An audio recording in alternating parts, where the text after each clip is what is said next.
Fase grup Euro 2020 telah berakhir dengan menyisakan 16 tim yang akan bertarung di fase knockout. Melihat dari komposisi tim yang lolos, sedikit kejutan yang terjadi di fase ini. Kami akan merangkum hasil dari 6 grup Euro 2020 dan menganalisis rute prediksi kami di fase knockout selanjutnya. Di grup A diisi oleh Italia, Wales, Swiss, dan Turki. Italia sukses menyapu bersih semua pertandingan dengan kemenangan, dengan diisi skuad yang lebih segar dibanding skuad saat mereka gagal ke Rusia 2018.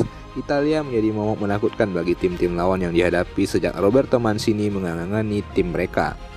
Mereka telah tak terkalahkan selama 28 pertandingan sejak terakhir kali takluk kala menghadapi Portugal dalam uji coba pada 2018 yang lalu. Namun ujian selanjutnya nanti bakal terjadi di fase 16 besar.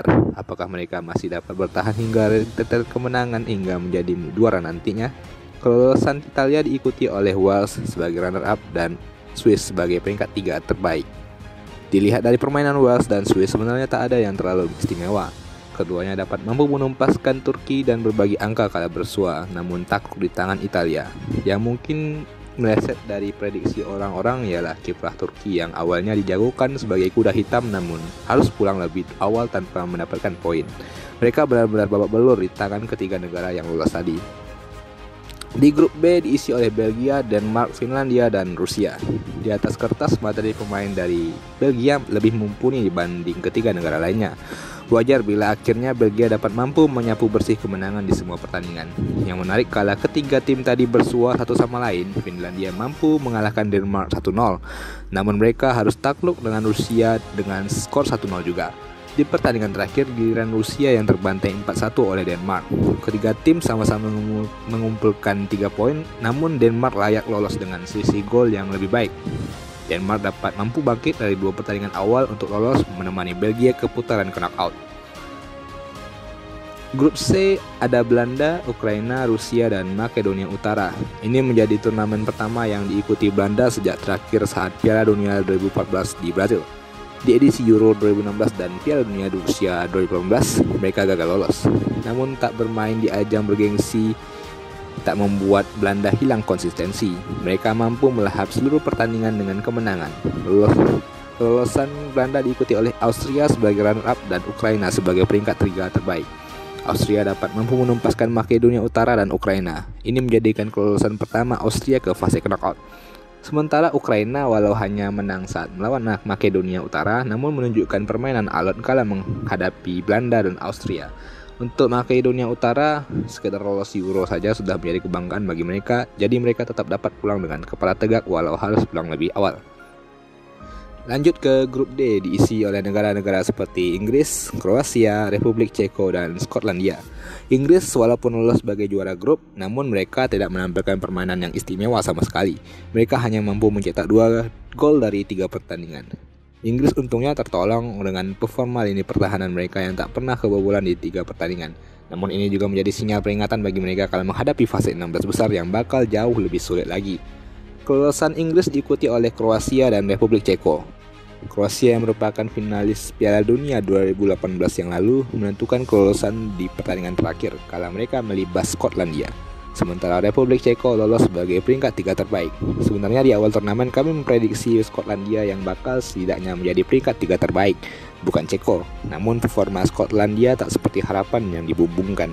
Mereka hanya mampu meraup 1 poin kala bersua Inggris saja dan takluk oleh Kroasia dan Republik Ceko. Di grup E berisi Spanyol, Polandia, Swedia, dan Slovakia. Swedia berhasil menjadi juara grup dengan raihan 7 poin. Spirit perjuangan mereka dapat mampu menaklukkan Polandia dan Slovakia, lalu menahan imbang Spanyol. Spanyol yang pada Euro edisi kali ini diisi oleh pemain-pemain dengan generasi baru. Akibatnya mereka kesulitan kala menghadapi Swedia dan Polandia. Mereka hanya mampu bermain imbang dan untungnya di pertandingan terakhir mereka mengamuk dengan menggulai Slovakia dengan skor 5-0. Hasil tersebut juga membuat Slovakia gagal lolos sebagai peringkat 3 terbaik karena telaknya selisih kebobolan mereka. Sementara Polandia yang juga kami prediksi dapat mampu lolos harus pulang lebih awal. Beban Lewandowski terasa sekali mengangkat performa tim. 3 dari 4 gol Polandia dicetak oleh dirinya namun tak mampu membantu kelolosan Polandia. Tibalah di grup terakhir yang digadang-gadang sebagai grup neraka, yaitu grup F yang diisi oleh Jerman, juara dunia 2014, Portugal sebagai juara bertahan, Prancis juara dunia 2018 yang lalu, dan Hungaria. Hasil grup ini terbilang alot walau tak ada kejutan semisal Hungaria yang mampu lolos dari grup neraka ini.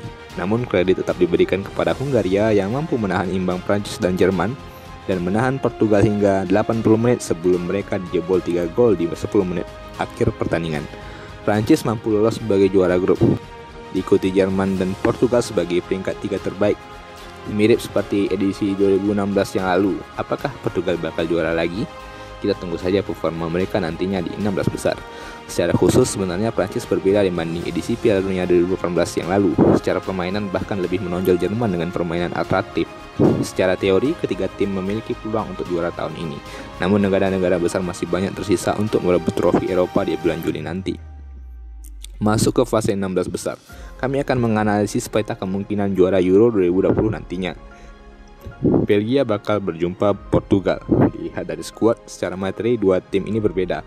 Timnas Belgia telah melewati masa keemasannya, yang mana generasi emas terbaik mereka sebenarnya di tahun 2016 dan 2018. Belgia masih menyisakan Romelu Lukaku dan Kevin De Bruyne sebagai tulang punggung.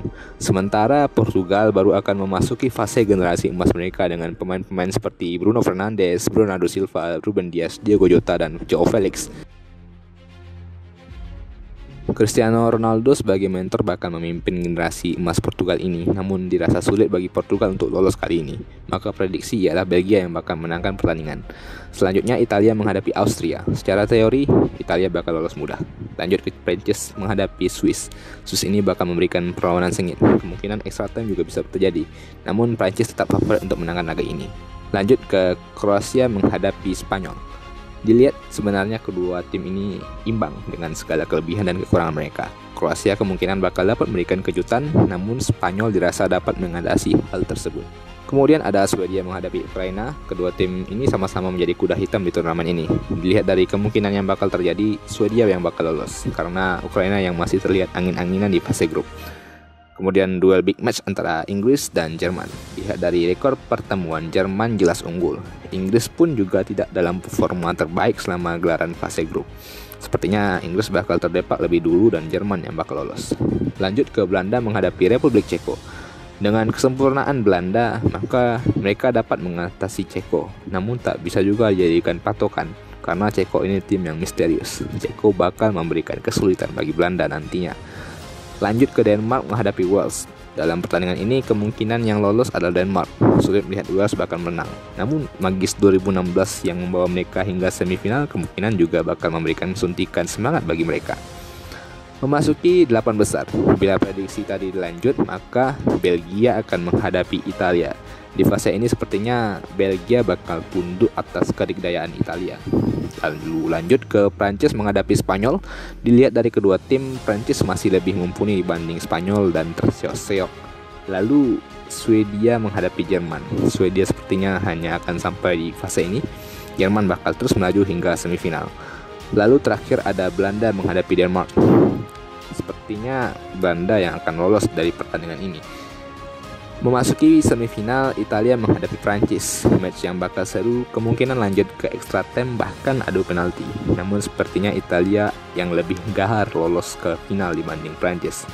Nah, di final kemungkinan Italia bakal menghadapi Belanda. Ya, Jerman hanya sampai di fase semifinal kemungkinan dan kemudian akan takluk menghadapi Belanda. Ya, skenario akhirnya Italia lah yang menjadi juara di akhir turnamen nantinya. Karena dilihat dari komposisi tim, Italia dibandingkan tim-tim lainnya, Italia lah yang lebih mumpuni dibandingkan tim-tim lainnya.